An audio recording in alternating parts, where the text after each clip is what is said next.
Voilà, l'enregistrement est lancé pour écouter la présentation de David qui va la faire incessamment et qui a accepté donc qu'on enregistre sa présentation. Alors, je te passe la parole pour 20 minutes. Mon fond d'écran se modifiera en fonction du temps qui te reste. C'est à toi. Très bien, merci beaucoup. Est-ce que vous voyez tous l'écran? Oui, c'est très bien. On Bon, voit tout ça. mon écran est tout peu petit, donc je vous remercie beaucoup déjà de m'accueillir. C'est effectivement la dernière présentation. Alors, encore une demi-heure de courage et puis ensuite, ce sera l'apéro. Alors, aujourd'hui, j'aimerais vous apporter une expérience de terrain que j'ai dû mettre dans une de mes institutions, donc une mise en place de l'école à distance dans une de mes écoles. Alors, je vais passer la suivante. Ah, il ne veut pas. Voilà. Déjà, rapidement, je me présente. Donc, David Dupéret, j'enseigne à l'IFFP. Je donne quelques cours en tant que formateur et j'accompagne des gens les futurs enseignants qui vont rentrer dans les écoles professionnelles, je les suis au niveau du numérique, entre autres. Je travaille aussi à l'ERACOM, l'école d'art et de communication de Lausanne, où là, j'enseigne du web à des CFC, au niveau CFC. Et aussi à l'EDT, c'est l'école de la transition, où j'enseigne l'informatique de base, donc la bureautique, et j'ai aussi une casquette de responsable pédagogique au niveau du numérique. Donc, je suis aussi les enseignants et je donne aussi des cours aux enseignants. Et on va justement se focaliser sur l'EDT, qui est justement le sujet de ce soir. L'EDT, c'est quoi? C'est une école de 1000 élèves, 200 enseignants qui sont répartis sur 7 sites. L'idée de l'EDT, c'est que le jeune, donc c'est après l'école obligatoire, qui n'a pas trouvé de place d'apprentissage, puisse effectuer des stages. Donc, c'est vraiment axé sur le coaching et le soutien scolaire. Donc, pendant une année, on est là, ils font beaucoup de stages. Et c'est vrai que le plus, je crois, 85%, 90% des gens trouvent une place d'apprentissage. L'idée, c'est que le 13 mars, tout d'un coup, la porte, ou plutôt la doyenne arrive ici, là, je suis à l'ERACOM maintenant, arrive, me dit, maintenant, tout le monde part, tout le monde dégage. Et c'est l'heure, on a confinement, donc on est parti maintenant pour aller rentrer chez vous, prenez vos clics et vos claques. Et ma première question, c'était, mais comment on va continuer à enseigner à distance? Voilà, donc je me suis dit, j'avais le week-end en gros, pour trouver une idée, quelque chose qui pourrait être intéressant et intelligent surtout à mettre en place. Quand je dis on, c'est que aussi Damien Cardino qui est peut-être là, hein, je ne sais pas, mais c'est avec lui qu'on a travaillé sur cette problématique. Alors, première chose qu'on a fait, on s'est dit, ben voilà, on va prendre, même si on veut être rapide, on va prendre du temps. Ça ne sert à rien de faire ça dans l'urgence, prenons du temps. Il faut juste savoir qu'on n'avait aucun outil, c'est-à-dire pas d'outil, pas un Moodle, pas un LMS ou quelque chose comme ça, rien du tout. Donc, on s'est dit, on ne va pas aller directement là-dessus, prenons notre temps. Donc, puis on s'est dit, on ne va pas se focaliser sur un seul outil. On va essayer de trouver quelque chose qui soit vraiment bien réfléchi. Et on s'est surtout aussi focalisé sur les enseignants, en se disant, ben voilà, les enseignants vont devoir travailler avec notre outil qu'on mettra en place et ils ne doivent pas être ingénieurs en informatique, et aussi y compris les étudiants. On s'est dit, on doit vraiment se mettre dans la peau de l'enseignant et dans la peau de l'élève. Et aussi, c'est ce qu'on s'est dit, il faut qu'on regroupe ça sur une seule plateforme, comme ça, il n'y aura pas 15 milliards de canaux de communication, il y en aura un seul, on va sur une plateforme et on trouve tout dessus. Euh, voilà, c'était la première chose, ça comme réflexion. Puis ensuite, on s'est dit, c'est bien joli tout ça, mais il faut vraiment faire le dernier point, accompagner et former les enseignants. Parce que c'est bien joli de leur mettre quelque chose de très bien, mais il faut vraiment les accompagner. Et pour ce faire, on s'est fait la première semaine, par exemple, que des visioconférences. Hein. Il faut savoir que quand c'était coupé, en tout cas en Suisse, mais je pense que c'est pareil, la même chose dans les autres pays, on ne pouvait vraiment plus revenir sur son lieu de travail. Donc, on a commencé à travailler directement, on va dire, à distance, en créant des Zooms avec les enseignants. Je passe à la slide suivante. Alors, la plateforme collaborative, qu'est-ce qu'on a fait? On a décidé de créer un site Internet sur WordPress. Donc, c'est un CMS qui est open source, où allaient se regrouper toutes les classes. Et partie de ces classes-là on allait justement pouvoir distribuer, on va dire, le travail sur les mini-sites. J'en parlerai juste après, j'expliquerai un tout petit peu, hein. On a aussi créé sur cette plateforme tout un agenda pour que les gens puissent, qu'on puisse accompagner nos enseignants à pouvoir bien comprendre ce qu'ils allaient faire, comment ils allaient travailler avec nos élèves. Et puis on a créé, alors vous pouvez regarder en même temps que moi, où le partage de l'écran va se faire aussi normalement sur edtvo.ch. Est-ce que tout le monde voit l'écran encore? Oui, en tout cas, moi je le Ouais, vois, c'est bon, oui, non, ouais, parce c'est que très je bon. ne vois plus, donc je ne vois plus vos visages. Non, non, ça marche.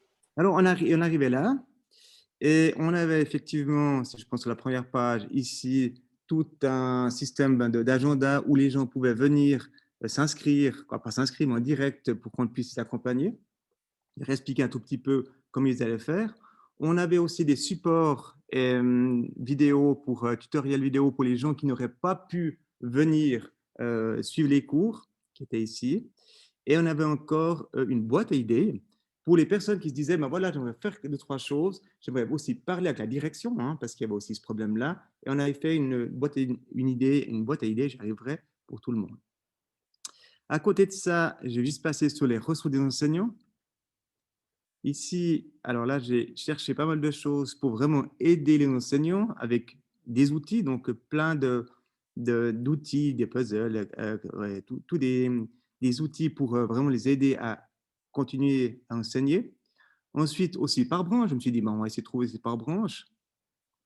Et ensuite, aussi des autres ressources, par exemple la protection des données, hein, par rapport au droit à l'image, par exemple, c'était des choses aussi qui ne sont pas forcément vues et connues.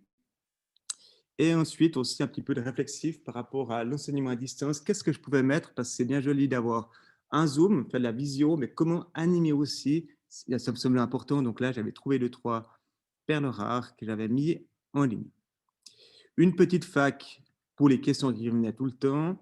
Et puis, je reviens donc sur la page d'accueil où là, donc, tout le monde arrivait là-dessus, sur edtvo.ch.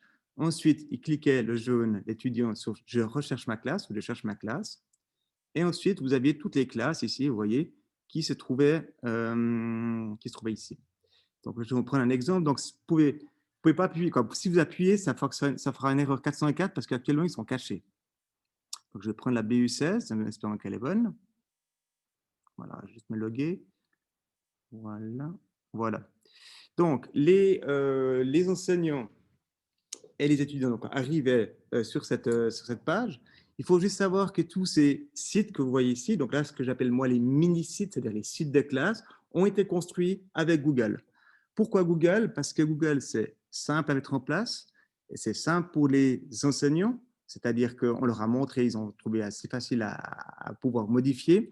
Et aussi, c'est connu, si on veut bien, des étudiants, parce que l'univers de Google, ils ont quasiment tous, nos étudiants, un Gmail, donc un compte Google. Donc ça nous a permis aussi à pouvoir mettre tout ça en place. Alors, ce qu'on a fait pour je crois qu'il y a 70 classes, on a fait déjà un site de base, puis ensuite, on voit ici, par exemple, ils ont rajouté d'autres éléments comme solidarité, comme, je crois, coaching n'existait pas. Et surtout, ben, si je prends un ARC, par exemple, donc une branche, on voit qu'ici, ils ont créé eux-mêmes par semaine et puis, il ne veut pas se mettre. Normalement, il y a des vidéos. Je ne sais pas pourquoi. Voilà, ça arrive gentiment. Ils ont réussi à mettre des vidéos, à créer les vidéos et puis à mettre vraiment tout leur contenu au fait directement. Donc, c'est quelque chose qui a très bien marché, où les étudiants on suivait, entre guillemets, l'horaire hein, qu'on pouvait et ils arrivaient directement. Donc, un étudiant, il savait que chaque jour, il allait sur le site EDTVO, cliquer sur sa classe et aller voir le travail qui était demandé. Donc voilà un tout petit peu comment c'était fait, donc une mini classe. Je vais revenir sur la présentation. Voilà. Donc je vous ai dit ça. Tac, tac. Voilà. Alors, ce qu'il faut comme dire par rapport à cette expérience, donc on voit qu'ici actuellement, ça va, on va dire, au moins le jeune peut récupérer les données, peut travailler, puis peut les renvoyer par mail.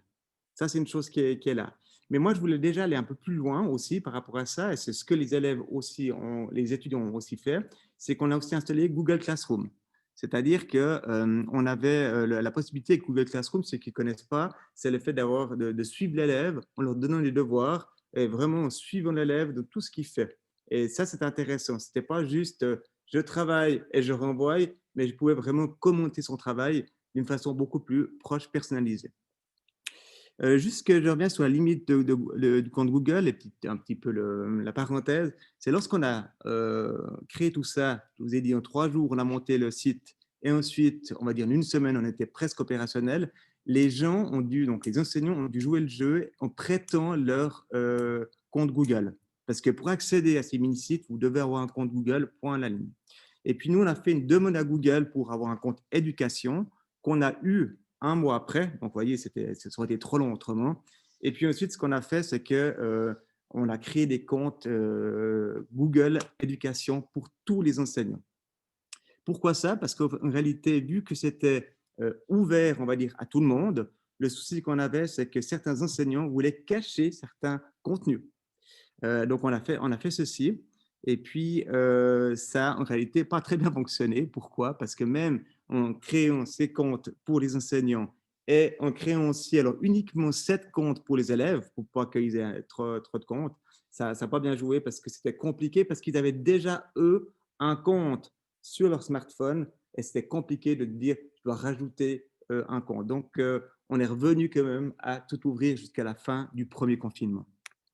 Autre chose, je vous ai déjà expliqué ça, donc l'histoire de Google Éducation qu'on a eue après un mois, et effectivement l'application Classroom qui était super intéressante aussi, parce que vous pouviez le mettre donc, sur votre smartphone et travailler directement avec votre portable. Voilà, alors voilà en gros ce que je voulais déjà vous dire. Est-ce que j'ai d'autres choses à vous dire? Oui, je voulais juste vous dire un truc aussi, je vais le dire juste après, maintenant, par rapport au décrochage. Est-ce que les élèves ont décroché depuis le 13 mars? Alors, pas vraiment. Pourquoi? Parce qu'en réalité, ils ont été mis dans le mouvement. Et surtout, ce qui est intéressant, c'est que ceux qui ont décroché, au fait, c'est ceux qui travaillaient déjà pas, au fait, à l'école.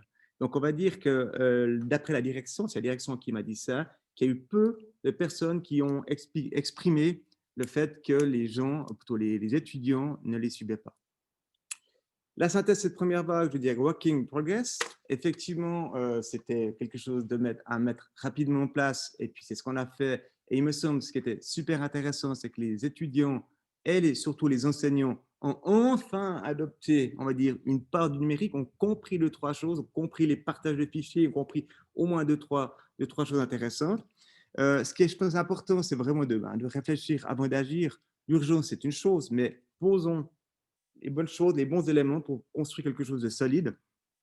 De centraliser l'information sur une seule plateforme, ça, c'est quelque chose pour moi qui est primordial. Se mettre dans la peau d'un étudiant et aussi d'un enseignant, c'est aussi important. Proactif, effectivement, on était toujours en train, avec mon collègue, être appelé le week-end ou autre pour corriger les trois choses, puis donner un coup de main. Donc, c'était vraiment, on doit être proactif, en tout cas, pour ce genre d'opération. Et je reviens toujours sur l'accompagnement et puis la formation des enseignants. Alors, ce qui n'est pas trop mal, c'est que là, on a dû faire dans l'urgence, mais pour cette deuxième vague qui va arriver, on l'a déjà bien préparé. Justement, j'en viens à cette deuxième vague et je finirai par ça. Et la suite. Donc, la suite, on s'est dit, bien, deuxième vague arrive, tout est prêt, on réactive ces mini-sites comme on a fait. Je ne veux pas dire malheureusement, mais l'État de Vaud a décidé de passer sur Office 365, c'est-à-dire que la suite de Microsoft. Et puis là, on a dû effectivement former nos enseignants là-dessus. Donc, l'État de Vaud a préparé plein de tutoriels par rapport à ça. Et puis ensuite, nous, ce qu'on a dû faire quand même, c'est ajouter quelques tutoriels en plus, un peu plus personnalisés quand même, comme il fallait faire. Et surtout, on a eu le temps de former en présentiel, et ça, je pense que c'est un truc important, en présentiel, les enseignants.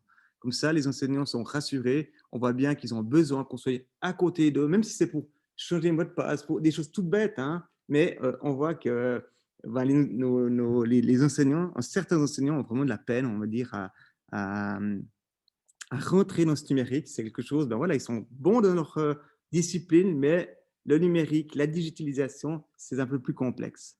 Voilà, je vous remercie beaucoup pour cette courte présentation. Je ne sais pas combien de temps j'ai mis, malheureusement, je ne vois personne, donc je pense que je dois être dans les temps. Et puis, Tu es de toute façon très, très bien dans les temps. Merci. Puis c'est nous qui te remercions plutôt d'avoir partagé cette riche expérience. Bon, j'ai l'impression que c'est un peu Sisyphe, hein. Tu as monté tout un tas de choses avec une infrastructure et puis tout d'un coup on dit, ah ben non, tiens, on va passer sur Microsoft et puis on ne sait pas si la prochaine fois ce sera sur autre chose. Donc des fois, c'est vrai que c'est toujours un peu compliqué aussi, pas seulement pour les enseignants qui utilisent le dispositif, mais aussi pour ceux qui le développent, qui sont des fois un peu, je vais dire, pas nécessairement pris en considération, mais en tout cas qui sont pas nécessairement écoutés.